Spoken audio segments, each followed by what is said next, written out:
On July the 15th, 2008, Ronaldinho sealed a €21 million move from Barcelona to AC Milan. Another big money transfer for the former World Player of the Year, but this time the Brazilian was at a crossroads in his career. After so much time playing in Spain, I decided I needed a change. I settled upon Milan because the club has one of the best setups in the world. Some really great players, and they're one of the best teams in the world too. His game's changed, but Ronaldinho's still young. He needs to be loved again. The fans abandoned him. So has the world seen the best of Ronaldinho? He's certainly won everything there is to win for club and country, but the old inspiration isn't there. Does the once brilliant Brazilian have the desire to prove himself once again? I want to believe that he does. I'm praying he does, because he's a spectacular player. I love watching Ronaldinho play. But my big fear is he's become much more of a showman than a footballer. Ronaldinho, after all, inspired Barcelona to back-to-back Primera Ligas and a Champions League title. It was all done with his familiar, intoxicating inspiration. I think he did so much at Barcelona that people always expect more and more. Sometimes that's just not possible. You can only do so much. You're only human. Ronaldinho, perhaps the most gifted player of his generation.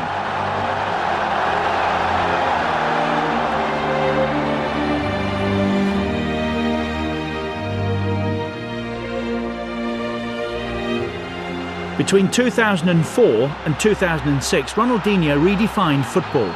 He combined vision, touch and invention with steely determination, inspiring Barcelona to title after title.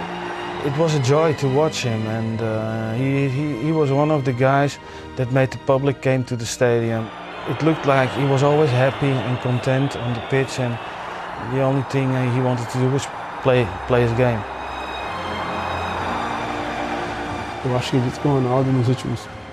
I think that no one has played as beautifully as Ronaldinho in the past 10 years.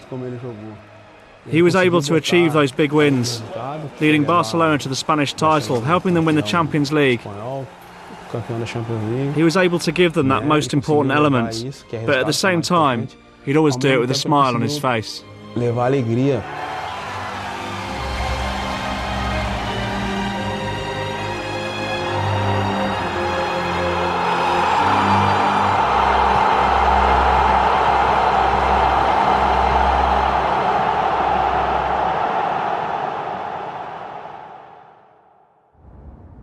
Here in Brazil's southernmost city of Porto Alegre is where Ronaldinho's story begins. Born in the relatively poor suburb of Vila Nova in March 1980, Ronaldo de Assis Moreira seemed destined to become a footballer. Ever since I was a little boy, I've loved playing football. It's a gift that God gave me, and I'm just happy to make a living out of it. A talent for football ran in the family. His brother Assis starred for the local club Grêmio in the early 90s until his career was cut short by injury. Assis was an important role model to his younger brother. Everyone knew about Assis at Grêmio, and he played for Brazil at every youth age group, so everyone knew about him. Just imagine what it was like for Ronaldinho at home, watching his brother do all this. So I think the greatest inspiration was his brother, Assis. Ronaldinho was quick to follow in his older brother's footsteps, playing futsal at Grêmio from the age of 7. Even as a youngster, he showed a precocious talent and soon established himself at the club he supported. For so many years, Grêmio was the beginning of everything. I owe the club a lot. From the age of 7 to the age of 21, it was a great start in football. Were you a fan? I still am today.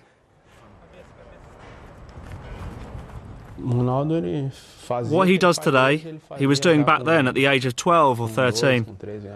Everyone at Grêmio and in the south of Brazil knew that Ronaldinho was going to be a great, great player. As well as his brother, the young Ronaldinho had another hero, Rivellino, one of Brazil's stars of the 70s. I'd always watch loads of videos of him, and I'd imagine myself being Rivellino. And then I wanted to be left-footed too, like Rivellino, and then Maradona. And my brother as well. Practically all my heroes were left-footed. Rivellino was, and still is, one of my biggest football heroes. For all the tricks and flicks he learned from watching his heroes, Ronaldinho was no stranger to hard work. If he could play after training had finished, then he would. We'd leave and go to Restinga, where I lived, and then play football again. His life has always been about football. Having won the Under-17 World Cup with Brazil in 1997, Ronaldinho returned to Grêmio ready for first-team action. The teenager was an instant hit with the fans. Despite his skinny frame, he adapted to the tough regional championship well and impressed the supporters with his eye for goal and an extraordinary touch.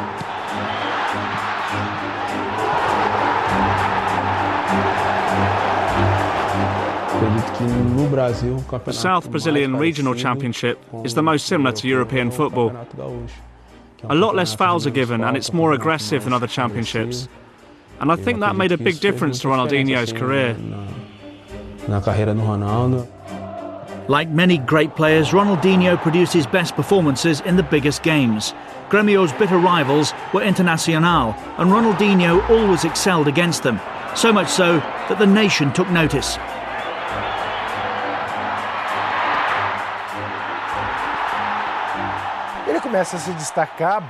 He first caught the eye in the Grêmio Internacional derby, in a regional final, when he famously dribbled past Dunga. And it seems, even to this day, Dunga hasn't forgiven him. And that's when everyone said, "My God, who is this kid?" What a confident kid to do that to the '94 World Cup winning captain. It wasn't long before Vanderlei Luxemburgo called him up to the Brazilian national squad, and to help him settle in, Ronaldinho was to share a room with the captain and former Grêmio teammate, Emerson. Generally, a young player's a little shy or afraid of speaking to anyone. And I think I helped him feel at home, especially as I was also from the south of Brazil and had played for the same club. He took to international football easily enough though, and he looked every inch a Brazil player when he scored in 1999 against Venezuela in the Copa America.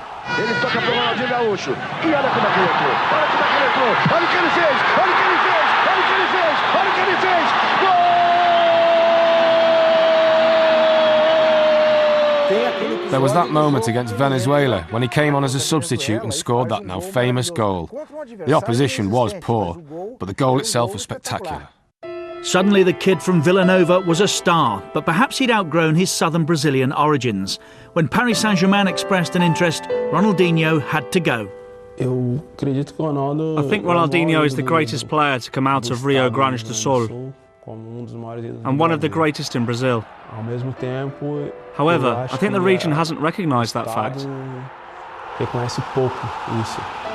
The fans turned on their hero though when they learned he'd signed for PSG on a free transfer, taking advantage of the Bosman law. The love affair between Ronaldinho and his hometown club was over. That was more of a fans thing.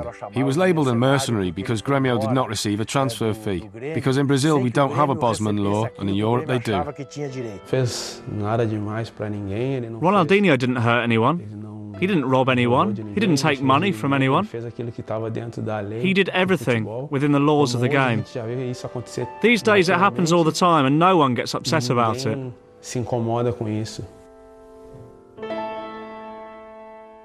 After a few months in exile at Grêmio, Ronaldinho settled in the French capital surprisingly easily. He was still far from the complete player, but he showed flashes of genius that promised much for the future. Still though, there was work to be done.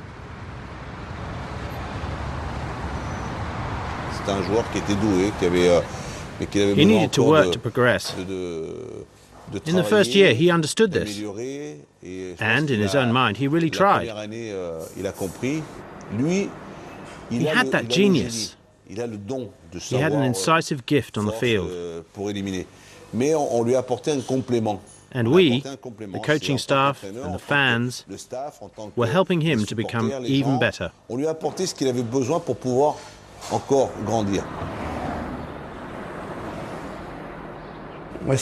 It was a great learning process there. It was my first club outside Brazil, and so I learnt an entirely new culture and a new type of football. It was a really important stage in my life.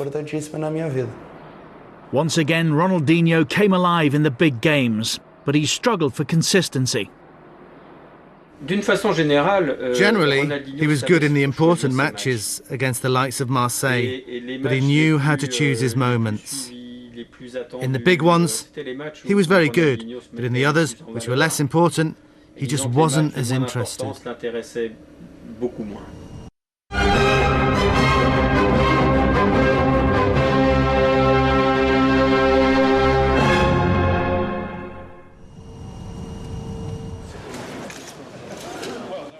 As the four times world champions travelled to the 2002 World Cup in Japan and Korea, the pressure wasn't as intense as it might have been. I think we left the country with little faith in us, especially from the point of view of the press and also the fans. We hadn't done well in qualification, but we were always confident and were able to prove people wrong. Without the pressure of being tournament favourites, Brazil were able to express themselves. Ronaldinho played alongside Ronaldo and Rivaldo in an attacking trio, and the youngster blossomed in such celebrated company.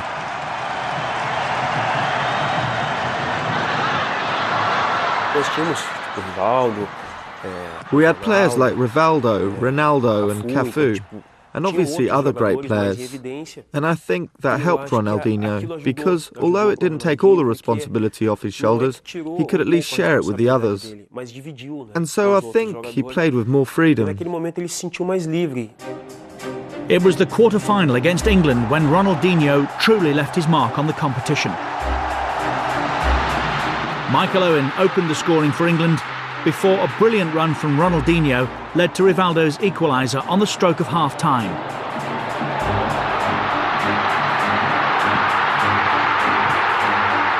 Then 5 minutes into the second half, a stroke of genius from the 22-year-old.